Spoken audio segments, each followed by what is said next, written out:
कि शीला दीक्षित को तो जिस तरह से टारगेट किया गया और उनका सारा अच्छा काम पब्लिक ने भुला दिया, मुझे समझ में नहीं आता क्यों और कैसे वो हार गई, मुझे समझ में नहीं आता। लेकिन आप लोग कहते हैं कि आप लोग इतना काम करते हैं, बहुत अच्छा करते हैं, और अरविंद केजरीवाल ना एक स्कूल बना रहे हैं ना हॉस्पिटल बना रहे हैं, तो उनको 70 में से 60-65 सीट कैसे आती है? आप लोग को क्यों नहीं आती? वो तो कह रहे हैं कि आपके लोग छोड़कर आम आदमी पार्टी में आ जाएंगे, संबित पात्रा भी उनके साथ चले जाएंगे। सुशांत, इससे पहले मैं आपकी बात का जवाब दूं, मैं दो बात रखना चाहता हूं। सुशांत भाई, जिस व्यक्ति को यह नहीं पता हो कि यमुना की सफाई का काम किसके जिम्मे हो, वो सोच ली कितनी सीरियस डिबेट कर रहे होंगे। यमुना की सफाई का पूरा जिम्मा दिल्ली जल बोर्ड का, और उसके चेयरमैन अरविंद केजरीवाल खुद रह चुके हैं, चेयरमैन थे। इकलौता विभाग किसी के पास अरविंद केजरीवाल के पास था तो वो यमुना का क्लीनिंग का ही था।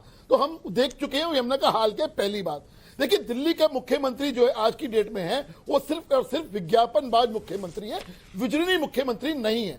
मैं बताना चाहता हूं, पहले दो काम भारतीय जनता पार्टी की उस वक्त की सरकार ने किए। आज सोचिए, अगर दिल्ली के अंदर मेट्रो ना होती तो मेट्रो की नींव रखी भारतीय जनता पार्टी ने, उसको आगे बढ़ाया कांग्रेस की सरकार ने, ये काम किया। उसके बाद आज जो हम यमुना की बात कर रहे हैं ना, पानी की बात कर रहे हैं, उस वक्त विमलेंदु झा यहां बैठे हुए हैं, उनको मालूम होगा कि सारे राज्यों के सबको बिठा के विद्याचरण शुक्ल केंद्र के मंत्री थे और दिल्ली के मुख्यमंत्री मदन लाल खुराना थे और यूपी के मुख्यमंत्री मुलायम सिंह यादव थे। इन्होंने पानी का समझौता किया और 700 MGD पानी जो दिल्ली को मिलता है वो उस वक्त के समझौते के तहत 94 के समझौते के तहत मिल रहा है। तो ये विजन था कि 20 साल बाद दिल्ली कैसे होगी, दिल्ली की जरूरत क्या होगी, उसको लेके होगा, और यही मुख्यमंत्री शीला दीक्षित ने किया। सोचिए, अगर आज फ्लाईओवर ना बने होते, दिल्ली का हाल क्या होता, या दिल्ली मेट्रो ना होती। हरीश भाई, वो तो विमलेंदु तो ये भी कह रहे हैं कि जो अलग दूसरे राज्यों से पानी आना चाहिए यमुना का फ्लो मेंटेन करने के लिए, वो नहीं देते आप लोग। देखिए, समझो, ये इनको मालूम है, विमलेंदु भाई को मालूम है, 700 MGD पानी हरियाणा और पंजाब से आता है, उस तरफ से आता है। प्रॉब्लम दिल्ली के साथ क्या है कि जो सीवेज ट्रीटमेंट प्लांट्स हैं वो लगभग 565 MGD पानी को कर सकते हैं, 700 को कर ही नहीं पाते। लगभग 200-250 सीवेज। ठीक है, इस पे मैं विमलेंदु जी से जवाब लूंगा, उसके पहले हरिशंकर जी मुझे एक बात बताइए। हरिशंकर जी, ये कई बार हम लोग ओवर सिंप्लीफाई कर देते हैं कि अरविंद केजरीवाल ऐड दे देकर जो है वो 60 सीट जीत जाते हैं।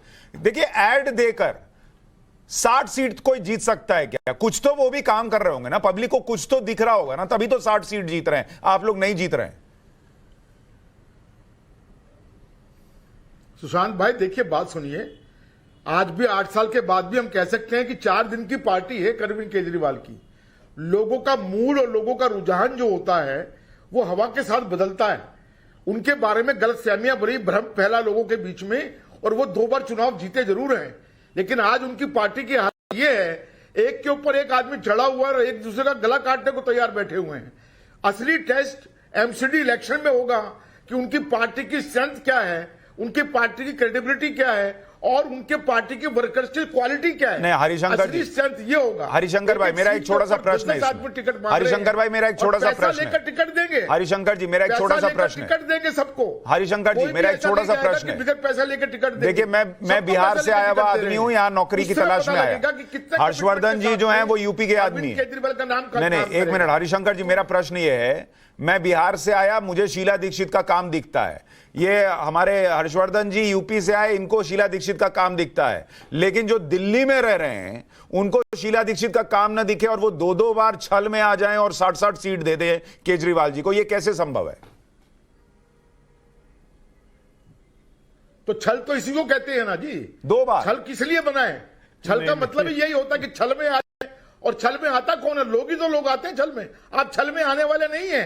ना तो छल में इसके आएंगे केजरीवाल के, और ना छल में ये आएंगे बीजेपी के आएंगे। मैंने शुरू में कह दिया, लोग समझ गए हैं। लोग हर्षवर्धन जी,